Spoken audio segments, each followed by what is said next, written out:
So who's Blanket and Paris Jackson's real father? Did Transformers 2 live up to the hype? What's with this rash on my arm? Sadly, I won't be asking Redeye's congressional correspondent any of those questions, and he's a worser man for it. Joining us now is Michigan Congressman Thaddeus McCotter, who, as you know, has been with us all night. He knows the Constitution like I know the prostitution. Hey, Congressman, we're now finding out about the Obama health care plan and how it's going to tax the average New Yorker, and it's kind of scary. It's something like 60%, up to a 60% rate. What are your thoughts on this? Well, first, it's very frightening to think that the people who brought you Katrina relief are now going to want to be responsible for your kidney transplant. And that they're going to tax you into submission to do it. Yeah. In short, Greg, we all know what this is. This is an attempt to get the big foot in the door, lead down the road to socialized medicine. It's going to lead to higher costs, as the Congressional Budget Office, a nonpartisan institution, has pointed out. It's going to lead to forced rationing, and it's going to kill jobs in this country. What the American people want is health care reform. What they'd like to see is Congress actually do its job, take its time, and get this right, not rush to another misjudgment. And that's why you're seeing people very concerned about this. Well, you bring up this whole rushing thing, which when anybody's trying to get me to do something quickly, I'm always pretty suspicious. You really? And you get downright persnickety.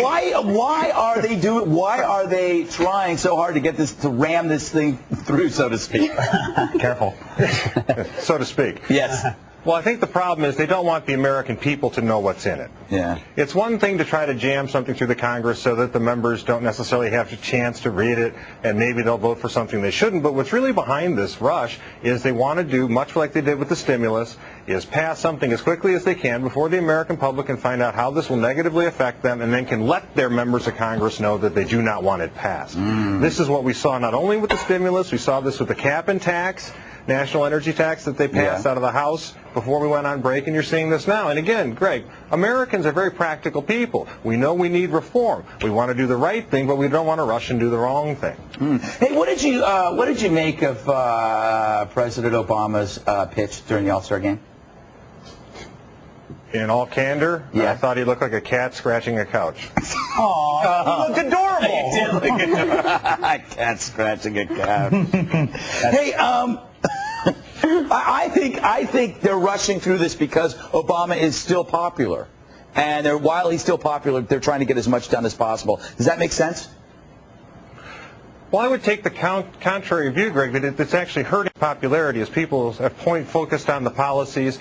They've seen the rush to get many of them through. They've not seen that correlate with job creation in the United States. They've not seen that correlate with any sense that their family budget is any better.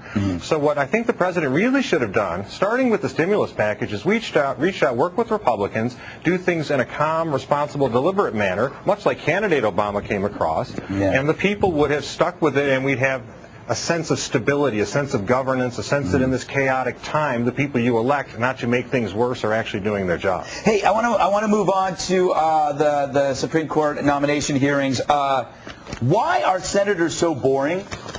Oh, yeah. Because they used to be congressmen who aren't much better. Oh. You don't say that about yourself. You don't do that. Yeah, you are great. Yeah, give him some self-esteem. I want to just pat you on your little bottom and tell you to go on your way when you talk like that.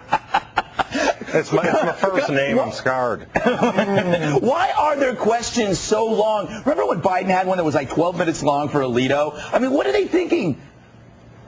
I don't get it. Well, I don't know that I subscribe to the premise of your question. Really?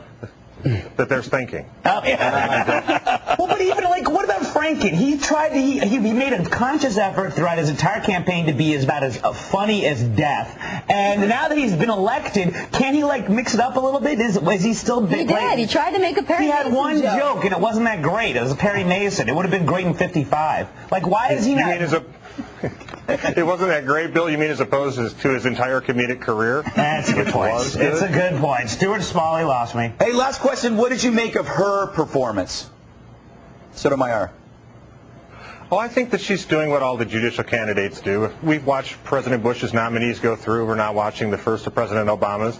There are certain areas in which they can answer. There's certain in which can't. I think it's a very difficult thing for someone to get in front of the Senate and, as you point out, sit through a 12-minute speech and then be asked a very small question. So in empathy with her, I think she's done a very good job holding up under this.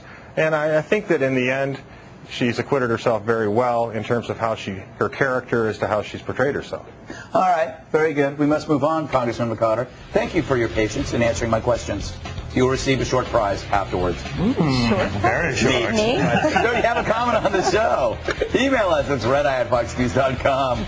And to leave a voicemail on my direct line, call me. Why don't you call me? It's 212-462-5050. And still to come, the halftime report from TV's Andy Levy. Tonight's halftime report is sponsored by Komodo dragons, those venomous lizards of the monitor lizard family found mostly in Indonesia. Thanks, Komodo dragons.